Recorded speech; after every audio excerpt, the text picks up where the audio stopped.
எல்லாத்தையும் மறந்து ஒரு 5 நிமிடம் ஜெபிக்க போறோம். அந்த 5 நிமிடத்தில் எல்லா பலவீனங்கள், துக்கங்கள், வேதனைகள் எல்லாம் கர்த்தர் மாற்றி போட போகிறோம். இன்னைக்கு ஆண்டவர் நம் மத்தியில் இறங்கி விடுதலை கொடுக்கிற நேரம். கண்களை மூடி உதவி எனக்கு எங்கிருந்து வரும்? விண்ணை மண்ணை படைத்த உள்ளத்திலிருந்தே எனக்கு உதவி வரும்.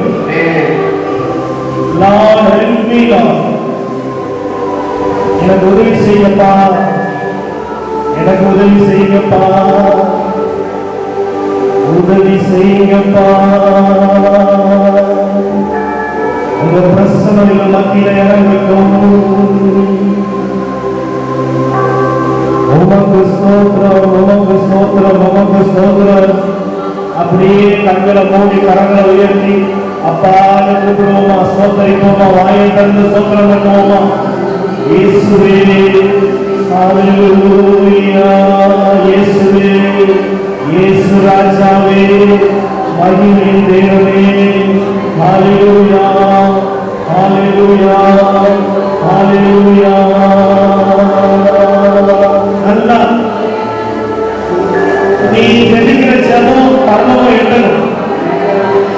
துணிகளை மத்தியில் வாசம் செய்கிறவர் உன் அருகில வருவார். எரிகோவின் மணிகள் உடைக்கப்படும். நீ ஏறுகிற துணி, நீ ஏறுகிற துணி உன்னுடைய பிரச்சனையை உடைக்கும். நான் இந்த ஸ்தலத்தில் இருந்து ஏறுகிற துணி என்னுடைய பிரச்சனைகளை உடைக்க போதும் அப்படின்னு நம்புறவங்க மட்டும் கைகளை உயர்த்தி கைகளை தட்டி ஆண்டவர்கள் நன்றி சொல்லுங்க.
Para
எந்த காரியம் எது என்ன ஆளுகை செய்து கொண்டிருக்கிறது?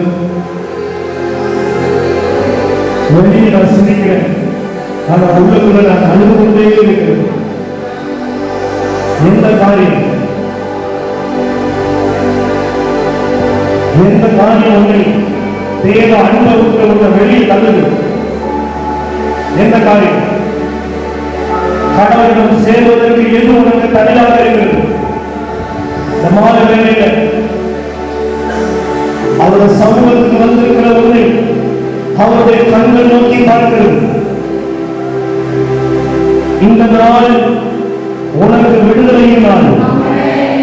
இந்த நாள் உனக்குள் இருக்கக்கூடிய எல்லா கால இருவர்களையும் ஆண்டவர் நீக்குகிற நாள். இது மனிதனால் கூடாது, தேவனால் எல்லாம் கூடும். மனிதனால் முடியாது, தேவனால் எல்லாம் கூடும். எங்களை தாழ்த்தி வெறுமையாக கொடுக்கிறோம். மீதமான நேரத்தை நீ பொறுப்படுத்துகிறோம். ஒவ்வொரு உள்ளங்களையும் ஆவியானவர் அசைவாடுவீராக. விடுதலை வேண்டுவதற்கு விடுதலை கொடுப்பீராக. தேக்கப்பட வேண்டியவர்களை தேக்குவீராக. ஆறுதல்படுத்த வேண்டியவர்களை ஆறுதல்படுத்துவீராக. எச்சரிக்க வேண்டியவர்களை எச்சரிப்புக்குள் நடத்துவீராக. நீரே ஒவ்வொருவரையும் வழிநடத்தும்படியாக சொல்கிறோம். இயேசு நாமத்தின் பிதாவே. ஹல்லேலூயா, ஹல்லேலூயா. பக்கத்துல கை கொடுத்து சொல்லுங்க. பக்கத்துல பிரைஸ் தி லார்ட். ஹல்லேலூயா. ஆண்டவர் ஆசீர்வதிப்பார். எரேமியா 6:27 இறைவார்த்தை. என் மக்களுக்குள் மதிப்பீடு செய்பவனாகவும் ஆய்வாளனாகவும் ஏற்படுத்தினேன். நீ அவர்களின் வழிகளை அறிந்து மதிப்பீடு செய்வாய். ஜனத்தின் வழியை அறிந்து கொள்ளவும் சோதித்து பார்க்கவும் நான் உன்னை அவர்களுக்குள்ளே துருகமாகவும் அரணாகவும் வைத்தேன். Praise the lord. ஹல்லேலூயா. தேவனுக்கு பிரியமானவர்களே, இந்த நாள்ல இந்த தவ காலத்துல இந்த இடத்துல வந்து உட்கார்ந்திருக்கிற நம்மை ஆண்டவர் பரிசீலித்து நாம் ஆண்டவரோடு இருக்கிறோமா, ஆண்டவருக்கு தூரமா இருக்கிறோமா, ஆண்டவருக்குள் இருக்கிறோமா, இல்லை என்றால் ஆண்டவர் என்னை விட்டு தூரமா இருக்கிறாரா, எந்த நிலையில் நான் இருக்கிறேன் என்பதை அறிந்து கொள்வதற்கு ஆண்டவர் நமக்கு ஒரு கிருபையை தந்திருக்கிறார். ஆமென். அல்லேலூயா. ஆகவே மனிதனுடைய வாழ்வு ஒரு கோபுரம் போல இருக்க வேண்டும் என்று பரமபிதா அவர் மனிதனை ஒரு பெரிய திட்டத்தோடு உருவாக்கினார். ஆனால் இந்த கோபுரங்களை எல்லாம் இடித்து கடவுளோடு இணைத்து வாழ வேண்டிய நாம் கடவுளுக்கு தூரமாக்கப்பட்டு கொண்டே இருக்கிறோம். எப்பொழுது ஒரு மனிதன் ஆண்டவருடைய சமூகத்துக்கு வருகிறானோ, எப்பொழுது ஒரு மனிதன் ஆண்டவரை தேட ஆரம்பிக்கிறானோ, எப்பொழுது ஒரு மனிதன் தன்னுடைய மாம்சத்திலிருந்து ஆவிக்குரிய காரியங்களை அறிந்து கொள்ள விரும்புகிறானோ, அப்பொழுது அவனுக்கு விரோதமாக ஒரு எதிர் வல்லமை புறப்படும்.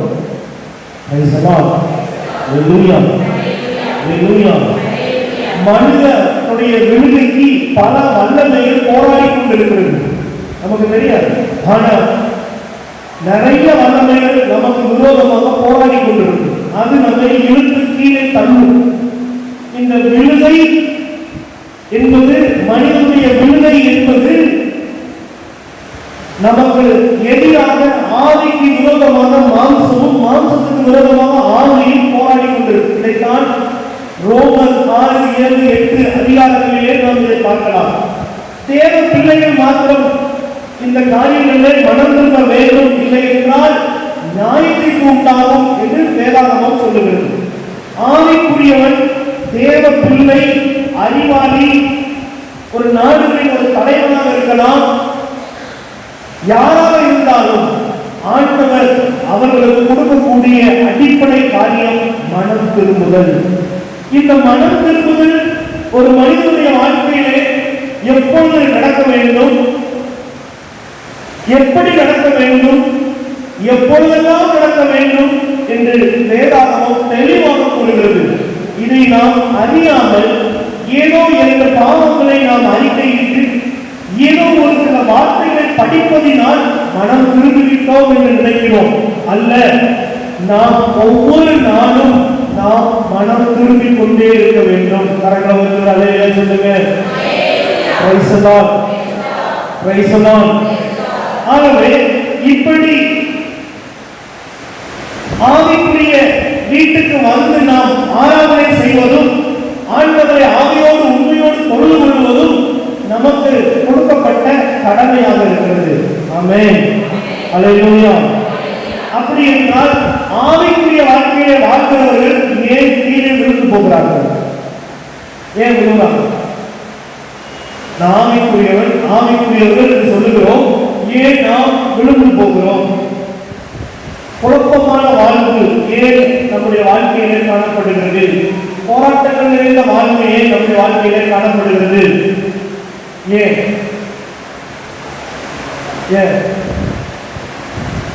இருக்கீங்களா?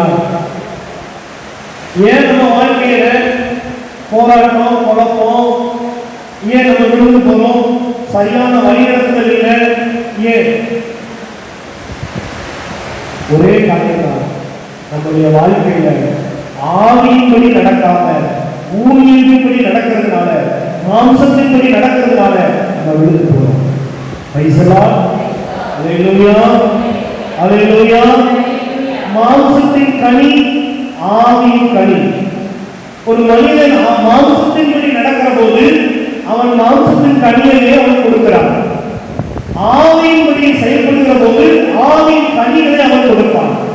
அப்படி என்றால் ஒரு மனிதன் கிறிஸ்துவுக்குள் வருவதற்கு முன்பாக அவன் எப்படி இருக்கிறான், கிறிஸ்துவுக்குள் வந்த பிறகு அவன் எப்படி இருக்கிறான்? வேதாகமம் அவனை குறித்து ஒரு படத்தை காட்டுகிறது. மனிதனுடைய மனிதனுடைய புகைப்படத்தை வேதாகமம் தெளிவாக காட்டுகிறது. ஏசாயா 1 5வது இறைவார்த்தையை நாம் வாசிக்கிற போது அவன் தலை தொடங்கி கால் வரை வியாதியாக இருக்கிறான். நீங்கள் ஏன் தொடர்ந்து வன்முறையில் ஈடுபடுகிறீர்கள்? என் கையால் பட்ட அடி போதாதா? உங்கள் தலையெல்லாம் வழுக்கல், இதயமெல்லாம் தளர்ச்சி, உள்ளங்கால் முதல் உச்சம் தலை வரை உங்களுடைய உடலில் நலமே இல்லை. ஆனால்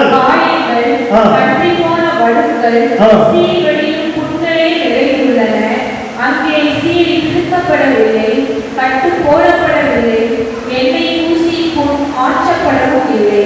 பிரைஸ் தி லார்ட், அல்லேலூயா.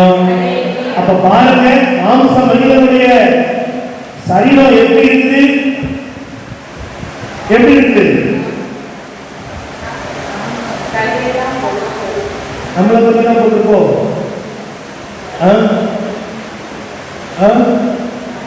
மறுபடியும் வாசிக்கணுமா? நம்மளை பத்தி தான் போட்டுருப்பா. 1:5 என்ன சொல்லுது? ஏன் தொடர்ந்து வன்முறையில் ஈடுபட்டு கொண்டிருக்கிறீர்கள்? கையால் அடிபட்டது போதாதா? தலையெல்லாம் அடுக்கள், இதயமெல்லாம் தளர்ச்சி, நலமே இல்லை. அடுத்தாப்புல இது கண்ணு, தலை, இருதயம், உள்ளங்கால் உள்ளிட்ட திருத்துதல் பணி 28-27 வாசிக்கிற போது நீங்கள் உங்கள் காதால் தொடர்ந்து கேட்டும் கருத்தில் கொள்வதில்லை. உங்கள் காதால் கருத்தாய் கேட்டும் கருத்தில் கொள்வது இல்லை. எவ்வளவுதான் கேட்டாலும் சர்வகால சமூகம் வரி இங்க உட்கார்ந்து கேட்கணும் அப்படியே போயிடும். இவன் என்ன சொல்றது, நான் என்ன கேட்கணும்? ஹலோ, நமக்கு தான் வருது. நீங்கள் காதால் கேட்டும் கருத்தில் கொள்ளவில்லை. உங்கள் கண்களால் பார்த்து கொண்டே இருந்தும் உணரவில்லை. மக்களின் இதயம் கொழுந்து போயிருக்கிறது.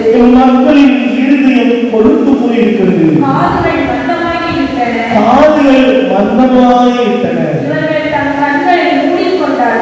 இவர்கள் கண்களை மூடிக்கொண்டார்கள். எனவே கண்ணால் காணாமலும் காதால் கேளாமலும் உள்ளத்தால் உணராமலும் மனம் மாறாமலும் இருக்கின்றன. ஹalleluya. மனம் மாறாமல் இருக்கின்றனர், நானும் அவர்களை குணமாக்காமல் இருக்கிறேன் என நீயும் மக்களிடம் போய் சொல். ஹalleluya. அங்க என்ன சொல்றாரு கடைசி வார்த்தை, நானும் இவர்களை குணமாக்காமல் இருக்கிறேன். நல்லா புரிஞ்சுக்கீங்க, ஆலயத்துக்கு போறதுனால குணம் நடக்க முடியாது.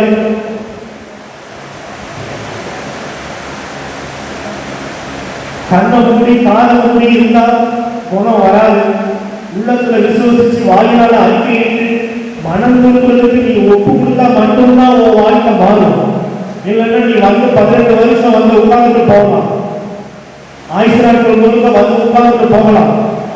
ஆனா கர்த்தருடைய வார்த்தைக்கு கீழ்ப்படியும் போது அவர் அந்த வசனத்தை கொண்டு வேலை செய்வார். அல்லேலூயா. அடுத்தாப்புல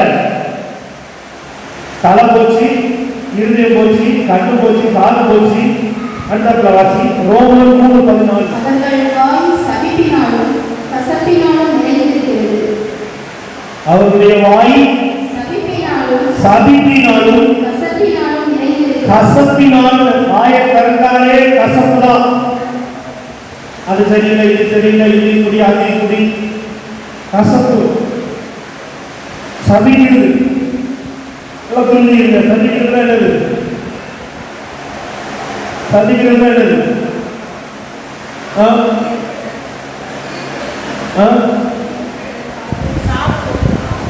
அதான் சபிக்கிறது, தீர்ப்பிடுதல். வேற வேற என்ன சொல்லலாம்? டீசெண்டா சபிக்கிறது இருக்கு.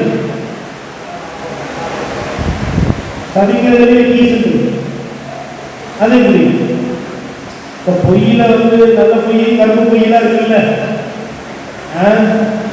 1000 பொய் சொல்லலாம்ல. அப்ப டீசெண்டா சபிக்கிறது வேதத்தில் சொல்லப்பட்டிருக்குது. ஒருத்தரை பற்றி நம்ம ரெண்டகமா சொன்னா அது முதல் கட்டளைக்கு விரோதமான பாவம். ஒருத்தரை பற்றி சமாதானமா இருக்கிற வீட்டுல கொடுத்து போட்டா அது முதல் கட்டளைக்கு விரோதமான பாவம். முதல் கட்டளைக்கு விரோதமான பாவம் தான் அது என்ன பாவம்? அது 3 நாள் தலைமுறை வரைக்கும் பிடிக்கும். நீ சந்தோஷமா கொடுத்து போட்டு போயிடுவ. நீ கொடுத்து போட்டதுக்கு உன் பிள்ளையும் தீ பிடிக்கும், அடுத்தப்போ உன் பிள்ளையோட பிள்ளைக்கு தீ பிடிக்கும். நல்லா புரிஞ்சுக்கோ, நம்ம ரெண்டகம் பண்ணவே கூடாது. யாரை பற்றியும் நம்ம தவறாக என்ன செய்யக்கூடாது? பேச கூடாது. வாக்குவாதம் பண்ண கூடாது. ஒருத்தரோட இமேஜை ஸ்பாயில் பண்றோம் அப்படின்னு சொன்னா அது ரெண்டகம் பண்ணுவது. அதுக்கு மன்னிப்பு, மனம் திரும்புதல் மட்டும்தான். அப்ப மாம்ச மனிதன் அவன் வாயில என்ன வருது? கசப்பும் சபிக்கலும் வருது. நம்மளும் சில நேரம் கோபம் வந்துச்சுன்னா நம்ம எடுத்துக்கிறோம், அடிப்பகுதி தண்ணி வந்த மாதிரி நம்மளும் பேச ஆரம்பிச்சோம். அப்படின்னா சும்மா தான் இருந்தவங்க தூக்கி விட்டுட்டாங்க, உன் பொறுமையை சோதிச்சுட்டாங்க. சொல்றோமா இல்லையா? என்ன சோதித்தாலும் சரி, இயேசு பாவம் செய்யவில்லை, அவருடைய பிள்ளையும் பாவம் செய்ய கூடாது. சோதிக்கிறதுக்கு தான் வருவான் அளவை. அவன் சோதிக்கிறதுக்கு தான் உங்களுக்கு பக்கத்தில் ஆளுநர்கள் வச்சிருப்பான். ஆனாலும் நீங்க என்ன செய்யப்படக்கூடாது? சோதிக்கப்படாதபடி இறை வார்த்தையினால உங்களுடைய உள்ளம் நிரப்பப்பட்டிருக்க வேண்டும். சரி, இந்த பாவ மாம்ச மனிதனுடைய அடுத்தது பாருங்க, மீகா 7:3. மீகா 7:3. தலை வந்துட்டு, இருதயம் வந்துட்டு, வாய் வந்துட்டு, கண்ணு காது வந்துட்டு, பொல்லாப்பு செய்ய அவர்கள் 2 கைகளும் நன்றாய் கூடும். பொல்லாப்பு செய்ய அவர்களுடைய 2 கைகள். இந்த கை எதுக்கு செய்யப்படுது? இந்த கை பொல்லாப்பு செய்கிற கை. ஹலோ, ஒரு மனுஷனுடைய சரீரம் புகைப்படத்தை ஆண்டவர் பைபிள்ல எப்படி வச்சிருக்காரு பத்தியா? வாய் எப்படி இருக்கு? கசப்பா இருக்கு. இது எப்படி இருக்கு? தேடா இருக்கு. தலை எப்படி இருக்கு? வடுங்களா இருக்கு. கை எப்படி இருக்கு? பொல்லாப்பு செய்கிற கை. அடுத்தாப்புல வாசி. அதிபதி கொள்ளை இருக்கிறான், நியாயாதிபதி கருங்கூலி கேட்கிறான். அடுத்தது ரோமர் 3:15. ரத்தம் சிந்துவதற்கு அவருடைய கால்கள் விளைகின்றன. அப்போ டாப் டு பாட்டம் ஒரு பாவ குடியல் மனிதன் டைட்டில் கொடுத்தோம்னா இதுக்கு என்ன சொல்லலாம்? மனிதன் ஒரு பாவ குடியல். உங்க பக்கத்தில் இருக்கிறவங்க எல்லாம் பரிசுத்தவான்கள். ஆமென். அல்லேலூயா. அல்லேலூயா. Praise the lord. Praise the lord. ஒரு தேவ பிள்ளையுடைய வாழ்க்கை இந்த நிலைக்கு போறதுக்கு காரணம் என்ன?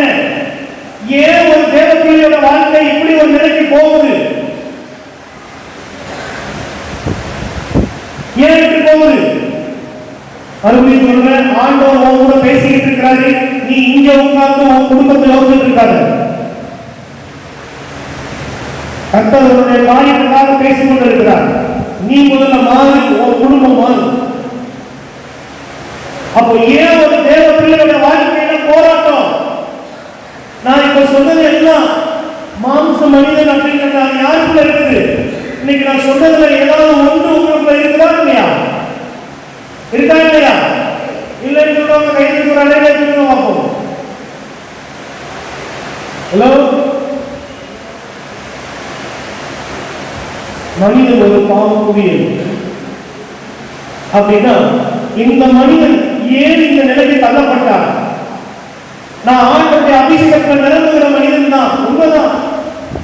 ஆனா ஏன் இந்த பாவ நிலைக்கு தள்ளப்படுகிறேன்? இதை நாம் அறிந்து கொள்ள வேண்டும். நிறைய நேரம் கேட்பாங்கல்ல, இயேசுவுக்கு தெரியாதா ஆதாம் பாவம் செய்வானோ? ஏன் அந்த ஒரு நல்ல மரத்தையும் கெட்ட மரத்தையும் வச்சாரு? ஆதாமுக்கு தெரியாதா கொண்டாட்டி ஆட்களை திருக்காங்க? ஏன் அதை வந்து அவரு தின்னாரு? கேட்காங்களா இல்லையா? ஏன்? அப்போ கடவுள் மனிதனுக்கு சுய சித்தம், கடவுள் சித்தம் கொடுக்கிறார். இந்த கடவுள் சித்தம் மேலோங்கி இருக்கும் போது நீ அந்நியமா இருக்க, ஆவியானவரோட இருக்க, ஆவிக்குரியவரோட இருக்க. இந்த மனித சித்தம் மேலோங்கி வரும்போது உன் கூட நண்பர், உன் கூட்டாளி யாரா இருப்பாங்க? யாரா இருப்பாங்க? கண்ணுக்கு அழகாக இருக்கும், அதை வாங்கி சாப்பிடுன்னு சொல்லணும். இதெல்லாம் யாரு சொன்னா? யாரு? அவன் அங்க செயல்படுவோம். ஆண்டவர் ஒரு தோட்டத்தை உண்டாக்கி அங்கே காவல்காரனாக வைக்க ஆண்டவர் விரும்பினார். நல்ல கனி கொடுக்கக்கூடிய கனிகள் கொடுக்க வேண்டும் என்று விரும்பினார். ஆனால் நாம் கொடுத்த கனியோ கசப்பான கனி. ஏன் இந்த போராட்டம் அப்படின்னு சொன்னா நம்முடைய மாம்சம் போராடிக்கிட்டே இருக்குது. இப்படிப்பட்ட ஒரு நிலையில நம்ம என்ன பண்ணணும் அப்படின்னு சொன்னா,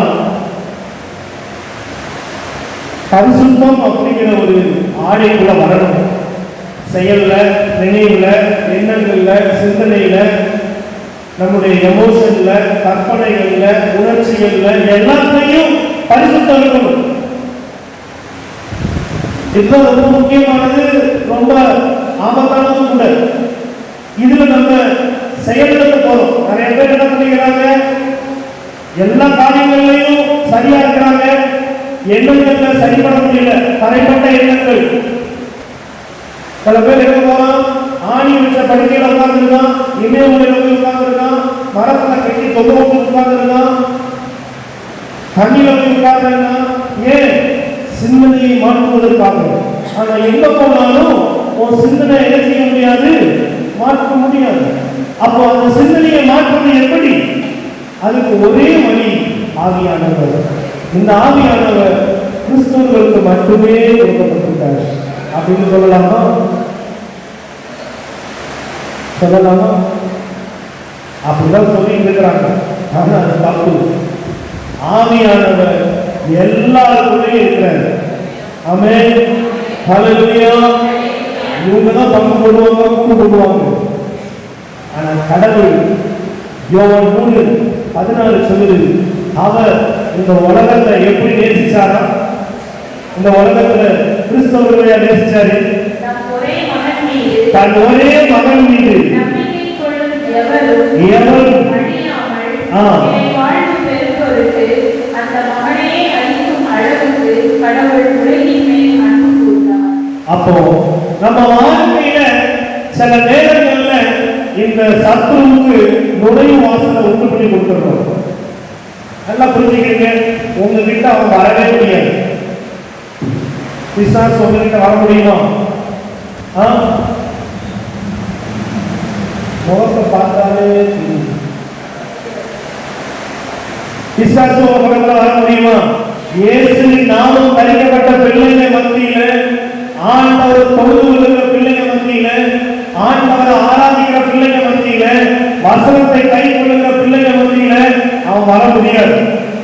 ஆனால் அந்த ஆனாலும் வந்தாலே கொஞ்சம் ஆபத்து தான். எந்த இடத்துல ஆனால் வருதோ அங்க ஆபத்து.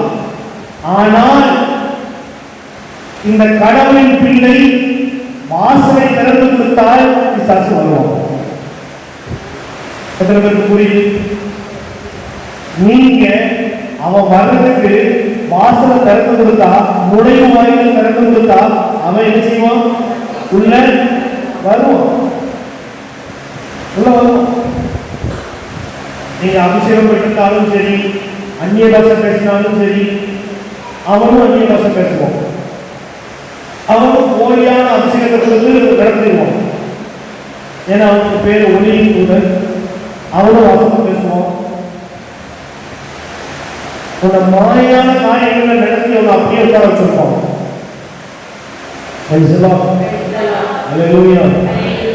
அப்ப ரெண்டு வகையான நுழைவு வாயில்களை பிசாசு உள்ள வருவதற்கு பயன்படுத்துவோம்.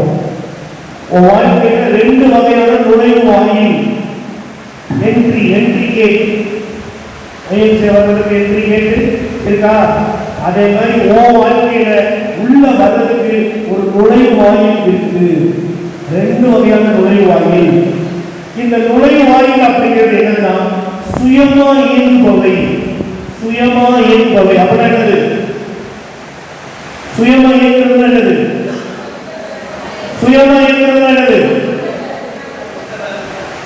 சொந்த பலத்தால் நான் நினைச்சா நான் சொல்றதெல்லாம் கரெக்டு, நான் செய்யறதெல்லாம் கரெக்டு, நான் பர்ஃபெக்டு அப்படின்னு சொல்லி எனக்கு என்னெல்லாம் என் மனசுல தோணுதோ அதெல்லாம் கரெக்டு அப்படின்னு சொல்லி செய்யறது சொந்த பலத்தில் நிற்கிறது.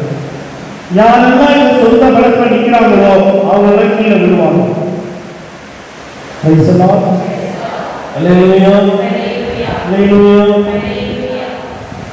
அப்போ கடவுளுடைய ஆலோசனையை கேட்காம, கடவுளுடைய சித்தம் என்னதுன்னு அறியாம, தன்னுடைய உலக பிரகாரமான அறிவை கொண்டு, அனுபவத்தை கொண்டு செயல்படுத்துற போது பிசாசு உள்ளே வருவதற்கு நுழைவு வாயிலாக மாறுகிறது. உடைய உள்ள யாரோட கனெக்ட் ஆக போகுது? உள்ள யாருக்கு சொந்தம்? யாருக்கு? யாருக்கு? ஏசப்பா. அவரை நோக்கி பார்ப்போம். உள்ளத்தை அவருக்கு மட்டும் கொடுப்போம். அவரையே நோக்கி பார்ப்போம். இந்த ஆன்லைன்ல இந்த செய்தியை கேட்டுக் கொண்டிருக்கிற பிள்ளைகளையும் என் ஆண்டவர் நிறைவாய் ஆசீர்வதிப்பாராக. அவர்கள் ஒவ்வொருவரையும் ஊழியர்களின் காரியங்களில் இருந்து ஆவிக்குரியவர்களாக மாற்றுவாராக. இந்த நாளிலே இந்த சத்தத்தை கேட்டுக் கொண்டிருக்கிற என் அன்பு பிள்ளைகள் ஒவ்வொருவரையும் உங்களுடைய நாமத்திலே நான் ஆசீர்வதிக்கிறேன். அபிஷேகத்தினால் நுகத்தடிகள் முறிக்கப்படுவதாக. எந்த இடத்துல இருந்தாலும் என் தேவனுடைய வல்லமை இங்கிருந்து புறப்பட்டு செல்லட்டும். தூரத்துக்கும் சமீபத்துக்கும் என் தேவனாய் இருக்கிறேன். அவர்கள் ஒவ்வொருவரையும் ஆசீர்வதிப்பீராக. ஆமென்.